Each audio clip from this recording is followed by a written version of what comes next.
Abra comigo a sua Bíblia no Evangelho de Lucas, capítulo 8. Lucas 8, 46. Lucas 8, 46.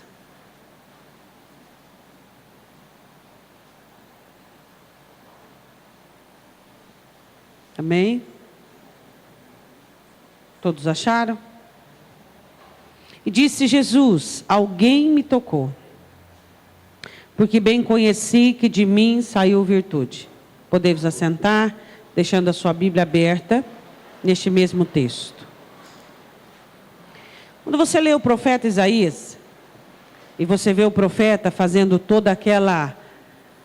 descrevendo toda aquela mensagem maravilhosa que incendeia os nossos corações como cristão, que temos a noção, o entendimento, a compreensão do que o Senhor Jesus Cristo pagou em resgate da minha vida e da sua vida. Você olha aqui e vê essa mulher tocando no Senhor, e o Senhor diz assim: de mim saiu, vamos dizer assim, foi retirado de mim, foi tirado de mim. Aí nós ficamos a pensar quantas coisas foi tirado do nosso Senhor para que nós pudéssemos ter. Paulo, escrevendo, diz que ele se fez pobre para que nós enriquecêssemos. Isaías escreve que o tempo de sua vida foi cortado para que nós tivéssemos não só a longevidade, mas também a eternidade. E aí nós ficamos analisando e observando quantas coisas o Senhor Jesus Cristo abriu mão, quantas coisas o Senhor Jesus se negou, o tempo de sua vida, os seus 33 anos, e tudo aquilo que ele se negou, fazendo a sua oração mais dolorida no Getsemane: Pai, se for possível, passa de mim esse cálice, mas que não seja feita a minha vontade, mas a tua. Então você começa a observar que tanta renúncia e tanta abnegação na vida de alguém tão precioso, na vida de alguém que tinha legado, na vida de alguém que tinha recursos, na vida de alguém que era, na vida de alguém que tinha. Ninguém tirou algo do Senhor Jesus Cristo, mas ele permitiu-se perder, doar. E aí nós ficamos observando que quantas coisas eu e você desfrutamos hoje, porque o meu Senhor e o seu Senhor se permitiu doar. Quantas coisas nós desfrutamos hoje, porque Ele permitiu-se estar numa situação onde fosse possível que o ser humano pudesse receber aquilo que é sobrenatural, aquilo que é espiritual. E eu quero começar essa mensagem falando disso. Alguém tirou de mim poder. As pessoas, às vezes, elas ambicionam, elas buscam tirar do Senhor muitas coisas. Elas se achegam ao Senhor Jesus por conta de muitas situações e muitas questões. Somos nós, os seres humanos. Mas aquela mulher, ela tinha um plano de fé. A questão de nós entendermos esse quadro, qual é o plano de fé que eu tenho e qual é o plano de fé que você tem. Aquela mulher, assim como Jairo, ela teve que vencer um desafio muito grande que eu e você temos que vencer diariamente: a religião. A religião, ela nos deixa céticos, duvidosos. A religião, ela nos deixa distantes. A religião, ela nos deixa frios. A religião nos deixa mornos e, pior, envaidecidos, achando que somos quando não somos, que temos quando não temos e que podemos quando não. A religião, ela faz esse mal ao cristão. Por quê? Porque a religião, ela vai trabalhando com um convencimento mórbido, um convencimento destrutivo e nocivo de engrandecer o eu, a estrutura humana, as emoções humanas, e fazendo baixar o espiritual do homem. Então a religião, ela trabalha assim. ela envaidece, potencializa o eu, as emoções, as conquistas e tudo aquilo que se refere à humanidade. E ao invés, o cristianismo verdadeiro, ele despotencializa a humanidade e potencializa o espiritual. Deus é, você não. Deus pode, você não. Confia nele. Então o cristianismo verdadeiro, ele potencializa Deus e a sua palavra. A religião potencializa o ser humano. Faz com que o ser humano pense e chegue numa conclusão e ele vai tomando posse da fé, e ele vai querendo dominar a fé, e ele vai querendo dominar os rituais, e ele vai querendo dominar o culto, e ele vai querendo determinar quando ora, como ora, do jeito que ora, ele vai querendo determinar como reage, se obedece ou não, e ele começa a analisar as ordenanças do Senhor Jesus como uma questão de escolha. Eu quero, não quero, agora quero, quem sabe amanhã vou querer. Isso é que a religião faz. A religião potencializa a humanidade e descaracteriza totalmente a vida espiritual do homem. E o cristianismo verdadeiro faz o contrário, despotencializa o homem, fazendo com que ele enxergue sua nulidade, fazendo com que ele enxergue o quanto ele é ínfimo e o quanto ele precisa de Deus. Bom, esses dois aqui, tanto Jairo quanto a mulher do fluxo de sangue, os dois tiveram que enfrentar a religião. Por quê? Porque a ela era determinado que uma mulher com fluxo de sangue não podia ter contato nenhum com nenhum judeu. E ninguém poderia nem se assentar na cadeira que uma mulher se assentasse com fluxo de sangue. Ele, como príncipe da sinagoga, líder de uma sinagoga, tá? E um lugar onde o judaísmo era pregado, era evidenciado, era vivido, agora se convertendo ao Senhor Jesus, precisando render-se por uma necessidade emocional. A necessidade da mulher era física, era enferma, a dele era emocional. E coincidentemente, não sei se nós podemos dizer assim, as duas eram de 12 anos. Ele tinha 12 anos de alegria por meio de sua filha, e ela tinha 12 anos de sofrimento. Ele, com 12 anos de alegria, fez um plano de fé. E ela também fez um plano de fé. Vamos ver essa história do começo. Lucas 8:40. Vamos lá. Jesus havia ido libertar um endemoniado em Gadara, e o povo estava ansioso à espera do Senhor Jesus. Então Jesus chega, você imagina a multidão, né, que se aglomerava. E aconteceu que quando voltou Jesus, versículo 40, a multidão o recebeu, porque todos o estavam esperando. Você imagina a multidão, o burburinho, que isso acontecia por causa que o Senhor Jesus Cristo ia chegar ali. E aquela mulher também estava à espera dele. Isso é muito bom. Você sabe ainda esperar pelo Senhor? Quando ele chega adiantado. Você já viu o Senhor chegar adiantado? Não, quem chega adiantado é o diabo. Tudo que chega adiantado, você fica com o pé atrás, que não é Deus. Tudo que chega adiantado não é Deus. Deus sempre chega na hora certa. O cordeiro foi dado a Abraão na hora em que ele pega o cutelo na mão. Você tem que pegar o cutelo na mão. Você tem que dar todos os indícios que vai até o fim. Todos os indícios que você vai terminar o que você começou. E a palavra do Senhor diz assim, que aquela mulher também estava esperando pelo Senhor Jesus. E o Senhor Deus não vem antes da hora. Ele vem na hora que é dele, no momento em que ele planejou. E eis que chegou um homem de nome Jairo, que era príncipe da sinagoga, um líder de uma sinagoga, prostrando-se aos pés de Jesus, rogava-lhe que entrasse em sua casa. Qual era o caráter de Jairo? Ótimo, uma pessoa ótima.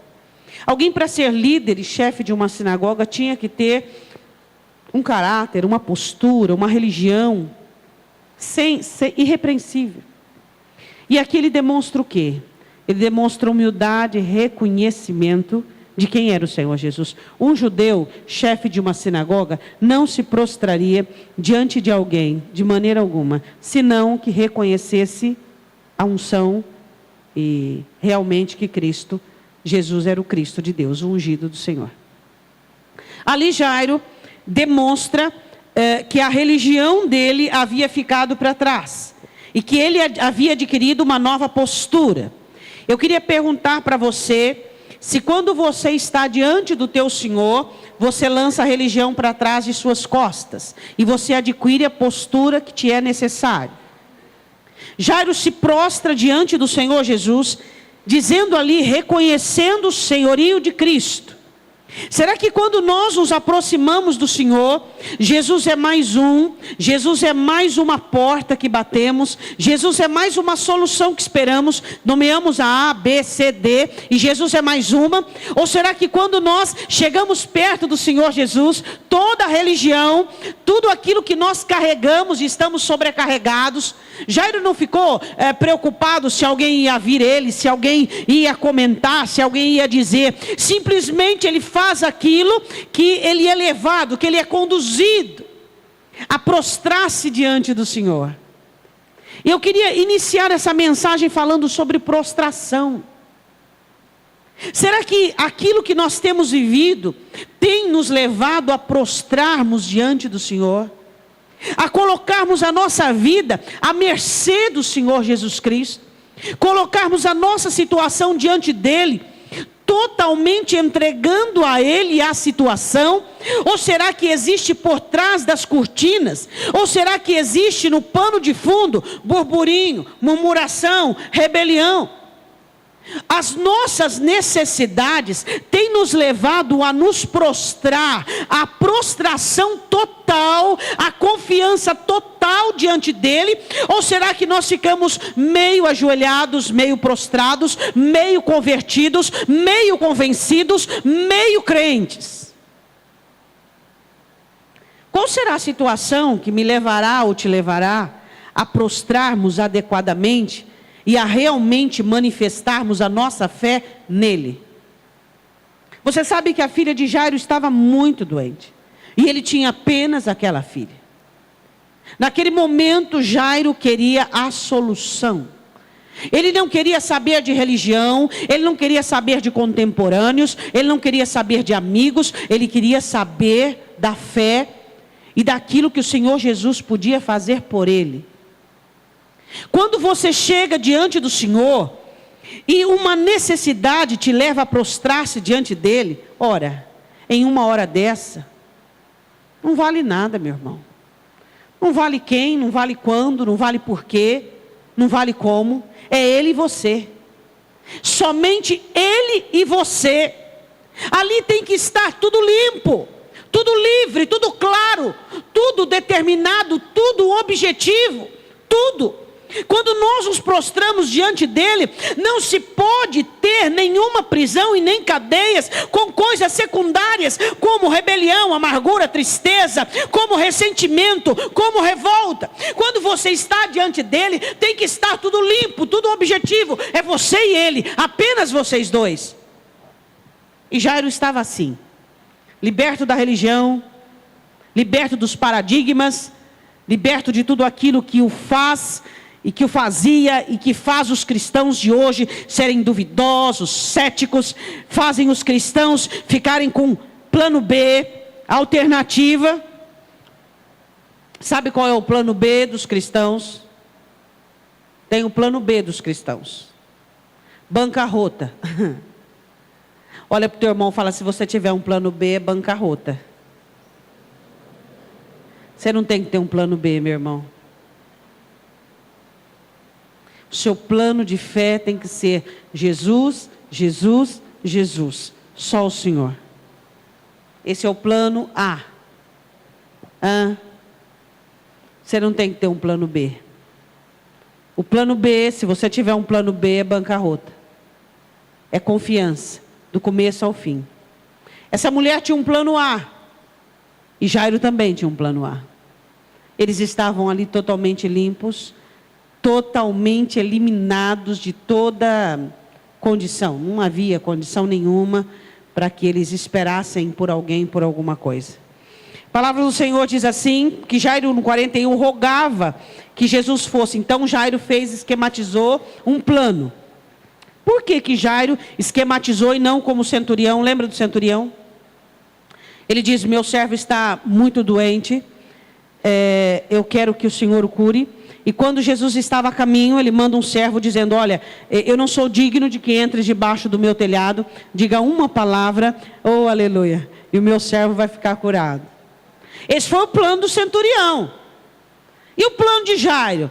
Todo como um judeu metódico, como um judeu corretíssimo, ele planejou o seguinte, eu vou até lá, vou buscá-lo e vou trazê-lo na minha casa. O plano da fé de Jairo era muito parecido com ele. Todo metódico, todo específico. E ele diz assim, aí o Senhor Jesus vai chegar, e o Senhor Jesus vai curar minha menina. E ele esquematizou um plano, tá? Um plano um tanto demorado. Aquela mulher também esquematizou um plano dentro do contexto dela. Bom, eu não posso chamá-lo para minha casa, eu não posso mandar alguém, eu não posso nem saber, nem deixar que alguém saiba que eu estou lá. Eu tenho que ir furtivamente, eu tenho que ir de uma maneira escondida. Ela também fez um plano. Eu queria perguntar qual é o plano da sua fé. Você tem um plano de fé? Seu plano de fé é igualzinho a você. Se você é alguém complexado, seu plano de fé tem todos os complexos seus. Todas as paradas de ônibus, as paradas de trem, tudo. Tudo. Se você é alguém tímido, o seu plano de fé traz todos os traços de sua timidez. E aí você reclama que a sua fé não é tão ativa, tão evidenciada, tão poderosa como alguns outros. Mas cada um tem um plano. Aqueles que são mais determinados, mais objetivos, mais adiante, eles têm um plano, pronto, acabou, vai ser assim. Eu vou fazer assim, vai acontecer assim, vai ser assim. Agora existem aqueles que têm um plano mais metódico. Por quê? Porque eles se baseiam em sua própria insegurança, em sua própria timidez, em seu próprio quadro. Qual é o plano seu de fé? Bom, eu vou sofrer mais um ano isso. O passado eu vou enterrar em 2015. E aí você, em março, abril de 2015, você chora porque ainda vive no passado. Você planejou enterrar o seu passado só em meados de 2015. Quando Jesus disse na cruz, tudo está consumado, foi declarado que pedir e dar-se-vos-á, buscar e acharei, bater e abrir-se-vos-á, porque todo o que pede, recebe. E Jesus disse assim, olha, vocês vão pedir, e eu nem vou dizer para vocês que eu vou rogar, que eu vou dizer, mas vocês vão pedir para o Pai mesmo vai querer abençoar vocês. As coisas que você alcança, as coisas que você busca, elas têm um plano, consciente ou inconsciente. Todas elas têm um plano. E a questão é você descobrir que plano você tem elaborado para que a sua fé entre em ativa. Seja ativa e entre em atividade. O que acontece com Naamã? Naamã disse, vou chegar diante de Eliseu, Eliseu vai passar a mão no meu corpo, nas minhas feridas, e eu vou sarar. Não aconteceu nada disso. Vai banhar-se no Jordão 7 vezes. O quê? Os rios da Síria são muito melhores do que o Jordão. Eu vou sair de lá para tomar banho aqui? Por que houve nele um desespero, uma negativa? Porque o plano dele não deu certo. Você precisa analisar o plano que você tem feito, para que a sua fé entre em atividade e não seja uma fé inativa, inoperante. Você não pode pegar a sua fé e fazer um plano baseado no seguinte, a sua fé tem que te levar ao seu alvo e ainda tem que ser o seu SOS, tem que te socorrer das suas rebeliões, da sua murmuração, dos seus paradigmas, das suas questões. A sua fé, ela precisa ter objetivo e tem que estar limpa, sem peso. Você coloca sobre a sua fé, você vai ter que me carregar a tal ponto, você vai ter que me sustentar em tal ponto você vai ter que abandonar o alvo, e você vai ter que tirar um pouquinho os olhos do autor e consumador, e você vai ter que olhar para mim, porque você também vai ter que me ouvir. Eu vou dizer as minhas lamúrias, as minhas reclamações, a minha incredulidade, e aí você vai ter que me levantar. Não, a fé não tem 1001 utilidade, não. Você tem que dar um tempo para a sua fé.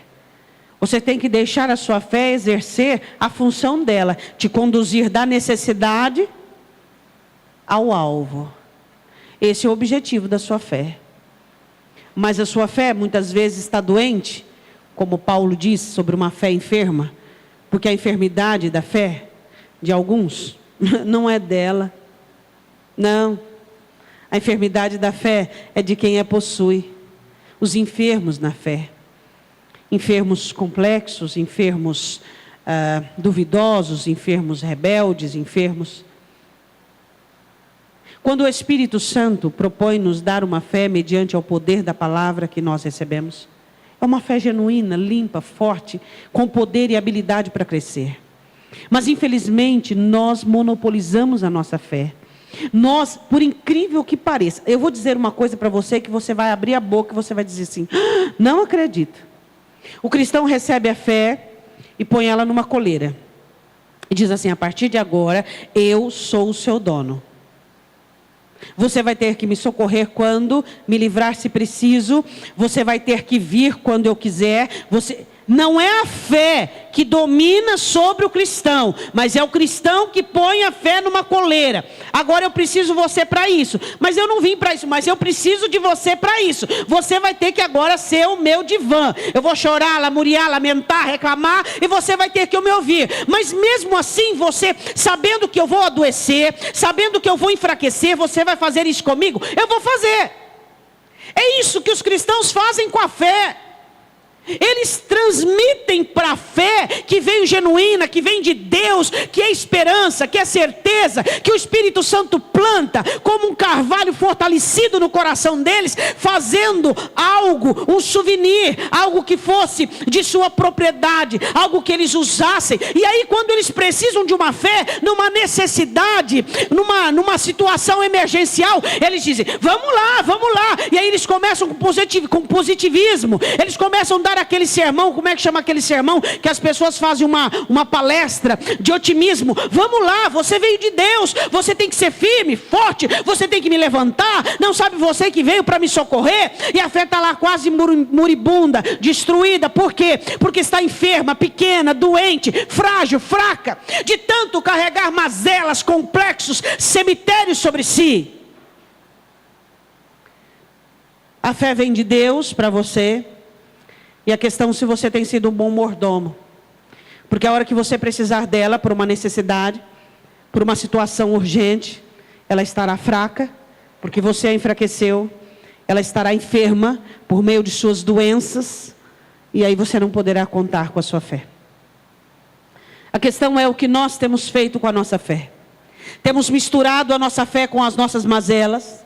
Temos misturado a nossa fé com os nossos complexos, sendo que ela é o remédio, ela é a cura. Jesus Cristo é o autor, ou seja, aquele que criou e aquele que dá o ato consumado da fé, é o amém de Deus. Então a fé não é minha, não é sua, é um empréstimo para mim e para você, para nos levantar, nos sustentar, para estar conosco. As minhas e as suas enfermidades, elas vão para os pés da cruz, elas estão nas mãos do Espírito Santo de Deus, mas eu não posso deixar com que aquilo que eu sinto macule a minha fé. Você não pode permitir que o que você sente venha deteriorar a sua fé. Ela tem que ser maior que o que você sente. Nós somos capazes de sentirmos coisas que devíamos e que não devemos. Mas a sua fé não pode ser contaminada pelos seus sentimentos. A sua fé não pode ser controlada por você. A sua fé não pode ser dominada por você. E os cristãos pensam que podem colocar a fé numa coleira e determinar quando ela age ou não, quando ela adoece ou não, e quando precisam dela, exige que ela esteja sarada, forte, grande. De que maneira? Se o que o cristão faz diariamente é manchar, macular, arranhar, depreciar a sua fé, por meio de seus sentimentos, de seus pensamentos, por meio de suas atitudes. Fazem o que quer, agem da maneira que quer, e depois querem uma fé forte, achando que ela não seria abalada por aquilo que domina no coração. A palavra diz: se com o teu coração crê. Quando é que alguém crê? Quando a fé vence o que se sente. Eu tenho fé, tá? Se você tem fé, a sua fé tem que vencer o seu sentimento. Ela tem que vencer a sua rebelião. Ela tem que vencer a sua tristeza. Ela tem que vencer a sua angústia. Ela tem que vencer os seus pensamentos vão. Isso é crente. Todo mundo diz que tem fé, mas quem é que crê? O que é o crer? É a atividade da fé, é a exteriorização da fé. Só crê aquele que a fé vence o que se sente. Quem de nós não temos medo? Quem de nós não passamos por insegurança? Mas isso é muito diminuto, ínfimo, diante da fé que deu início à sua vida espiritual com Deus. Sua fé tem que ser maior do que o que você sente. Sua fé tem que ser maior que qualquer indução humana ou maligna que vier sobre você. A sua fé tem que ser maior, muito maior. E qual é o plano que você tem feito para a sua fé? Misturando-a com o que você sente, misturando-a com os seus fracassos, determinando que no ano de tal você vai conseguir, declarando que um dia, que certamente vai, e que a libertação vai acontecer quando? Quem somos nós para colocarmos data, hora, momento naquilo que Deus tem para fazer? O barro pode dizer ao oleiro: não é assim que eu quero? Não. Lucas capítulo 8, versículo de número 42. Porque tinha uma filha única, quase de 12 anos, que estava à morte, e indo ele apertava-o a multidão. Jairo estava lutando com a multidão para chegar até o Senhor Jesus, tentando trazê-lo para casa. Ele fez um plano para a fé. O plano parecia com ele. Olha para o seu irmão e diga assim: o plano da sua fé tem a sua cara. Depois você não reclama.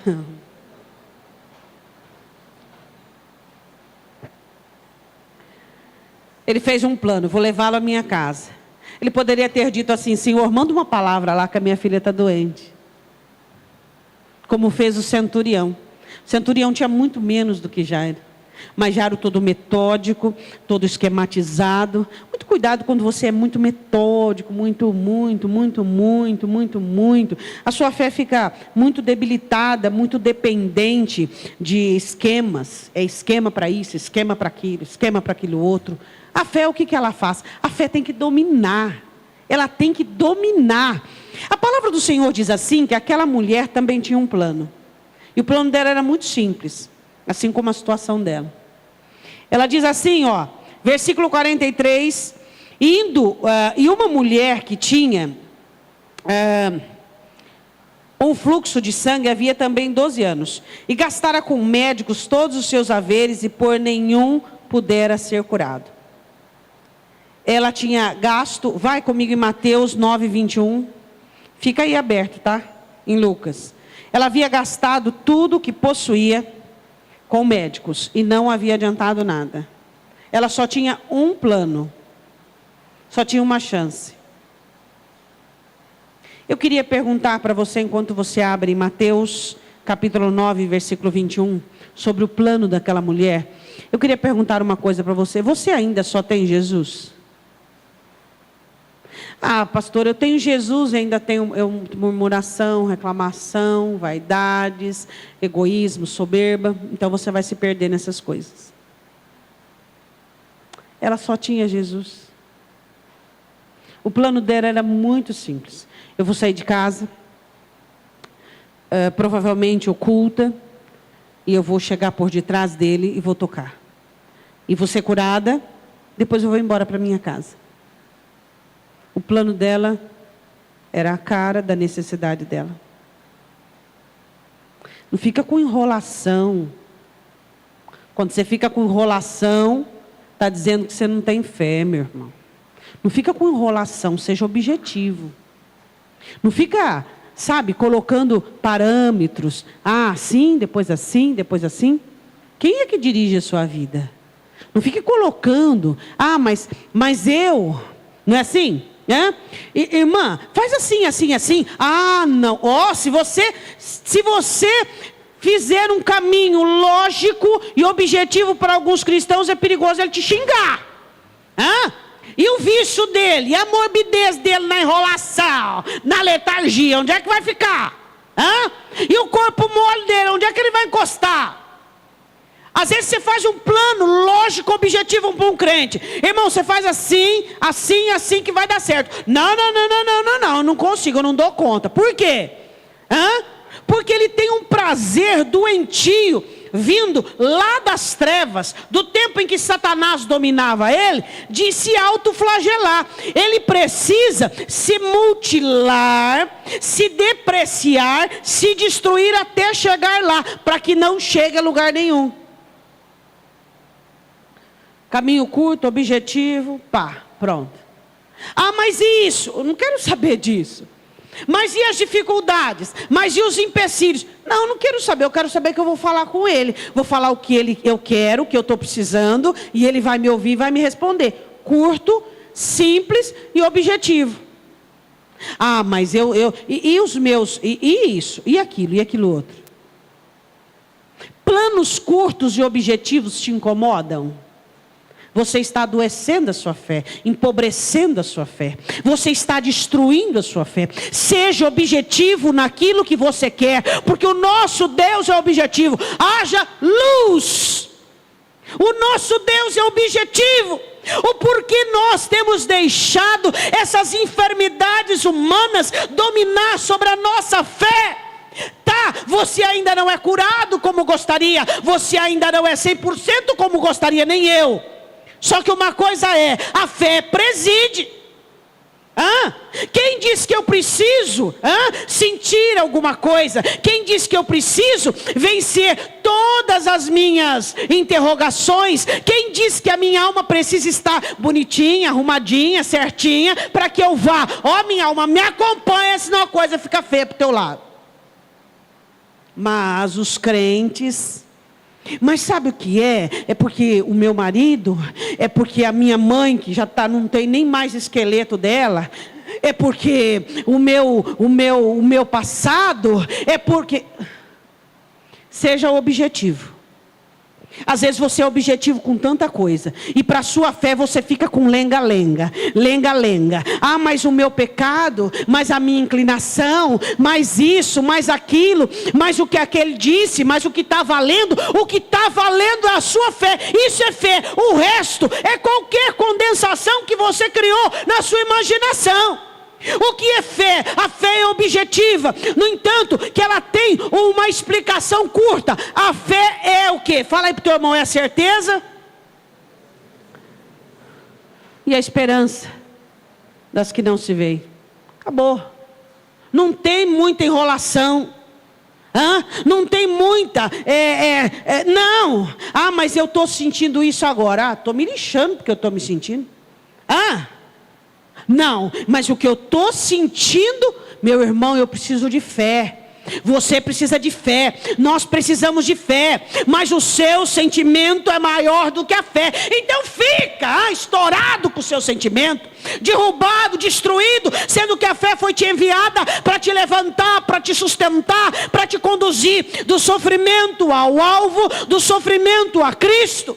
Mas nós preferimos aquilo que nós sentimos, nós preferimos aquilo que nós achamos. Você acha que eu acho alguma coisa que vale a pena? Você acha que você acha alguma coisa que vale a pena?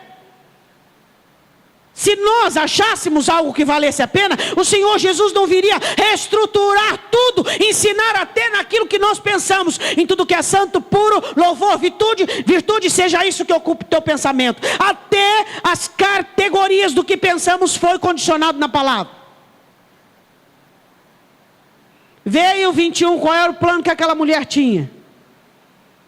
Eu não vou ter uma audiência, não vou levá-lo para minha casa, eu não vou conversar com ele, eu só vou tocar no rosto dele, na cabeça dele, na perna dele, no braço dele. Foi isso?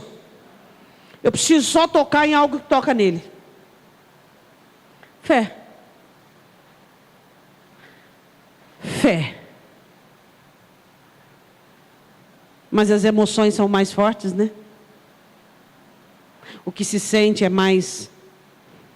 tem mais poder de convencimento. Agora a questão, onde é que nós vamos chegar com isso? Onde é que nós vamos chegar, né? Há um denominador comum, numa situação trágica, de você olhar para você e você dizer assim: Deus, eu não tenho fé. Deus, eu estou zerado de fé. Diz assim no 21, ela dizia consigo, não disse para ninguém, não fez estardalhaço, não esquematizou, ela dizia para si mesma: se eu tão somente tocar na sua roupa, o que ela disse? Fez o plano e a conclusão. Se eu fizer assim, vai acontecer assim. E foi o que aconteceu. Olhe para o seu irmão e diga: o céu espera. Não, espera não, espera fica muito fraco, ficou muito fraco. O céu quer que você seja objetivo. Para de lenga-lenga. O diabo é que gosta desse negócio de lenga-lenga, né? Hoje eu quero, amanhã eu não quero, hoje eu estou assim, amanhã eu estou assado. Depois da manhã você vai estar frito. Viu? Por quê? Porque não existe uma constância. A fé nos dá uma constância. A fé nos certifica. É o que nós temos. Vem o vento. Jesus olhou para Pedro e diz assim: ah, homem de pouca fé. Por quê? O vento levou sua certeza. O vento levou sua esperança.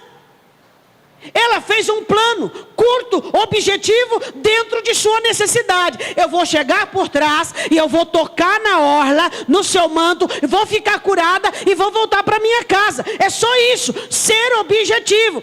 Pastora, mas se a senhora soubesse, eu tenho tanto problema, e tanta cicatriz, e tanta. Irmão, todo mundo tem. Todo mundo tem.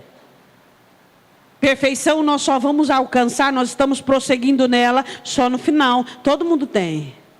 Hã? De vez em quando o anjo chega lá no teu altar de oração com o zimbro de Elias. Pá, põe lá.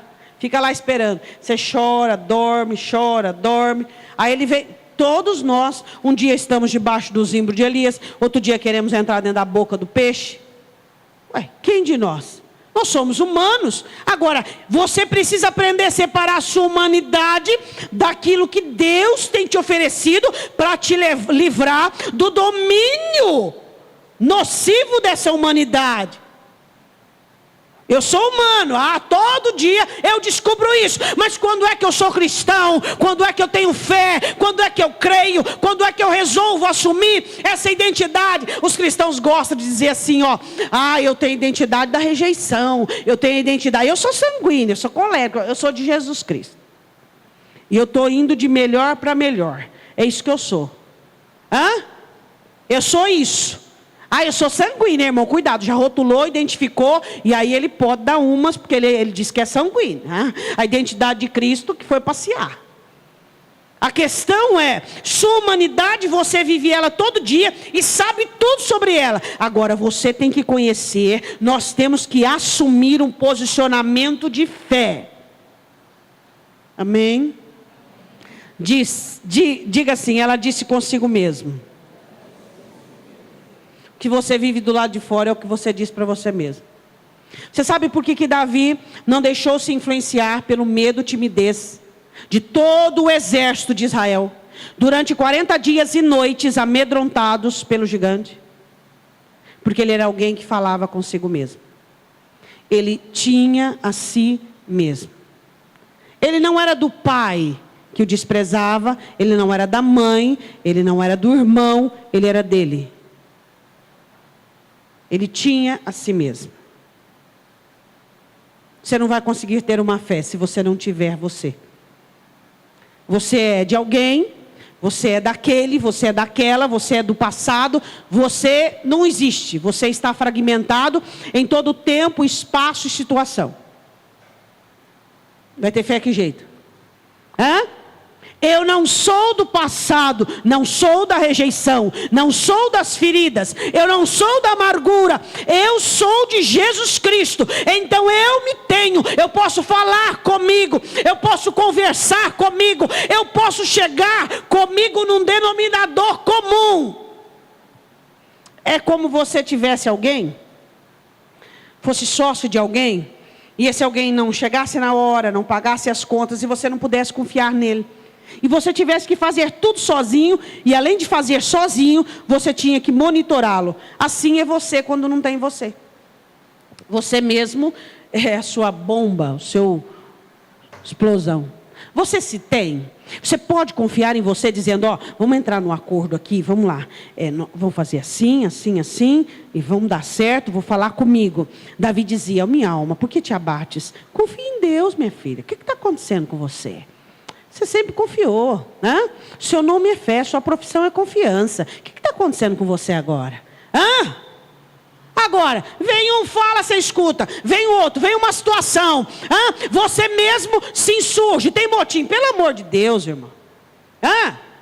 Mas vem o dardo. Quem que não vem? O que você faz? Escudo da fé. Vem o dardo, o que você faz? Não, eu sei em que estou crido. O negócio comigo já está fechado. Negócio comigo, você não vende casa para 10 de uma vez. Já viu alguém que vende casa para 10? Não, você vendeu o seu coração, foi comprado por Cristo, Ele é dono, acabou, é inegociável, sua fé não tem negócio com ela, seu coração não tem negócio, sua postura não tem negócio, é sua postura, é aquela que disse Abacuque.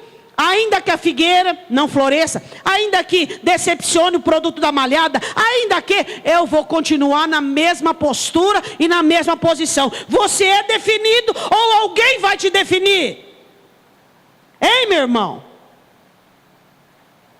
Que é isso? É fé. Ou você acha que é fé essas baboseiras que andam pregando por aí? A fé é que te deixa firme, que te dá postura. Que a situação vem e você recebe ela pela fé. Qual o problema? Não, tá, pode entrar, vamos lá. O Senhor te enviou? Então vamos lá, vamos passar por isso aí. Fé. Fé. Está chorando? Fé. Está sorrindo? Fé. Está contente? Fé. Está triste? Fé. Qual é o problema? Agora, fé, cristão é fé só quando está sorrindo, né? Quando o crente está alegre, ele tem uma fé exuberante. Agora, quando ele está chorando, ele não tem mais fé. Aí eu lembro de João 10, mercenária, né? Fé. Fé do começo ao fim. Amém? Lucas 8. Chegando por detrás dele, 44. Porque ela havia feito um plano. Plano objetivo, curto e pronto. E certeza, certeza. Certeza, vou fazer assim, assim, assim, e vai acontecer isso. Amém? Pastora, mas eu não sou objetivo, eu sou cheio de lenga-lenga. Então faça o seguinte, deixa a lenga-lenga. Quando você for comprar uma camisa, você experimenta 20, 30, 40. Quando você for experimentar um sapato, quando você for... Agora a fé, você tem que ser objetivo. Deixa o lenga-lenga para o canal de televisão, que você fica lá, tá dando até tendinite no dedão, porque você não para nenhum canal, fica aquilo. Deixa a lenga-lenga para isso aí. Agora, na fé, você tem que ser objetivo. Eu preciso disso, quero isso e vai acontecer isso. Para o seu bem. Segundo a sua necessidade. Ou se você não tem necessidade, então estou falando com o público errado. Versículo de número 45. E disse Jesus, quem é que me tocou? De mim saiu, foi retirado. Foi tirado. Pessoas objetivas, elas entram no reino dos céus à força. O reino dos céus é tomado à força, com ousadia. E ela vai e arranca e tira. Diga amém. Deixa ser fraco por outras coisas. Com respeito à fé, você tem que ser forte. Quem me tocou? E negando todos, disse Pedro e os que estavam com ele, mestre, a multidão te aperta e te oprime. E dizes, quem é que me tocou? Mas não era toda a multidão que tinha fé. Não era toda a multidão que tinha plano objetivo. A multidão vivia no lenga-lenga. Ela tinha plano objetivo, um plano para a fé dela. E disse Jesus, alguém me tocou, alguém tirou, porque bem conheci que de mim saiu virtude, saiu poder. Foi diferente. Foi alguém que tinha fé. Alguém que tem fé que está aqui. Aí ela constrangida. Então vendo a mulher que não podia, versículo 47, ocultar-se, aproximou-se tremendo e prostrando-se ante ele, declarou-lhe diante de todo o povo a causa porque lhe havia tocado e como logo sarara. E ele lhe disse, tem bom ânimo. Como não tem? Ela tinha bom ânimo antes? Não. Continua tendo bom ânimo. Você tem bom ânimo? Ah, pastor, eu não estou com ânimo bom, que a coisa está mal para o meu lado. Ah, mas amanhã vai estar boa. Ontem esteve boa. Mas o bom ânimo tem que continuar. O bom ânimo não é aquele que vem da circunstância. A circunstância é só o ânimo. O bom ânimo vem de Deus, porque Deus é bom. Amém? Filha, a tua fé te salvou. Amém? Você é salvo pela fé? Amém? Ou é por obras? Você é salvo pela fé em Jesus Cristo? Então continua. Continua vivendo por ela. Você aceitou Jesus pela fé, batizou-se pela fé, toma a ceia pela fé, e na hora de deixá-la dominar seu coração, para continuar crendo, você faz o quê? Desiste, retrocede. A tua fé te salvou. Vá em paz. Estando ele ainda falando, chegou um dos príncipes, nós temos que terminar, chegou um do príncipe da sinagoga dizendo: a tua filha já está morta, não incomodes o mestre. O plano de Jairo foi interrompido por algum tempo, tá? Um tempo que a menina morreu, não sabemos, porque alguém tinha um plano mais objetivo. Quem tem plano mais objetivo alcança primeiro, né? Não, responde para você mesmo, ninguém está ouvindo. Você gosta de lenga-lenga? Tipo assim, sabe? Sei lá quando, não sei. Porventura, entretanto, quem sabe? Você gosta? É uma questão, meu irmão. É uma questão de martírio. O diabo ensinou você que se você estiver bem realizado, você fica mal. Tem gente que quando ele está bem, ele fica mal. Aí começa a levantar uma coisa, outra coisa, ele fica mais mal de quando ele estava mal de verdade. Então, às vezes, existe dentro de você essa coisa maligna do diabo ficar, sabe, tipo assim, não sei, um dia, e não vai, não vem, não faz, nada é definido. O que você tem que fazer? Senhor, em nome de Jesus, pelo amor de Deus, Senhor, Senhor, não pode, espera aí um pouquinho. Espera um pouquinho, Senhor, eu preciso... Agora, se você não se dedicar à libertação, não adianta. Você põe em vaso, é saco furado. Você vai, aí não vira. Não vai. Você tem que ter você. Você tem que ter definição. É assim. Fortalecei-vos no Senhor, diz Paulo, e na força, Efésios capítulo 6. Fortalecei-vos no Senhor e na força do seu poder. Forte de todo jeito, cabeça, coração, mente, tudo forte. A sua filha já morreu. Seu plano foi muito longo. Muito longo, demorou muito, e teve alguns percalços e tal. Aí Jesus Cristo olha para ele e diz assim, o que Jesus diz para ele? Lê aí. Você não vai sentir agora não, né? Você vai querer sentir agora. Você vai querer ter medo agora. Você vai querer chorar agora. Tem hora para chorar. Quando você não estiver precisando ser forte, põe aquelas músicas da Fernanda Brum e chora o que você tiver que chorar. Chora, meu irmão, deságua. Sai dali com os olhos estatalados, inchados. Mas tem hora que você tem que ser forte. Tem hora que você tem que pegar a coisa e direcionar ela, e vai ser assim, A circunstância não domina, não. Tem hora para tudo, tem hora para chorar. E na hora que você precisa ser firme, ponderado, equilibrado, você vai resolver sentir. Senhor Jesus, não resolve sentir agora não, já, porque a coisa vai ficar ruim para o teu lado. Ele diz, não temas. Até agora você teve fé. Um plano longo, muito detalhado, mas fé, tá? Quem tem plano longo também tem fé. Mas tem os percalços. Então, não temas, crê somente. Amém? O Senhor Jesus diz assim, ouvindo, respondeu, dizendo, não temas, crê somente e será salva. Olhe para o seu irmão e diga, se você não tem um plano para você, termina a frase. Olha o versículo 50 e termina a frase. Ela disse assim: vou tocar e vou ser curada. Ela tinha um plano. Ela era objetiva, racional, determinada. Se você não tem um plano para você, Jesus tem. Diga glória a Deus. Os lenga-lenga diz glória a Deus mais alto. Aleluia. Esse é Deus, né? Ele socorre todos.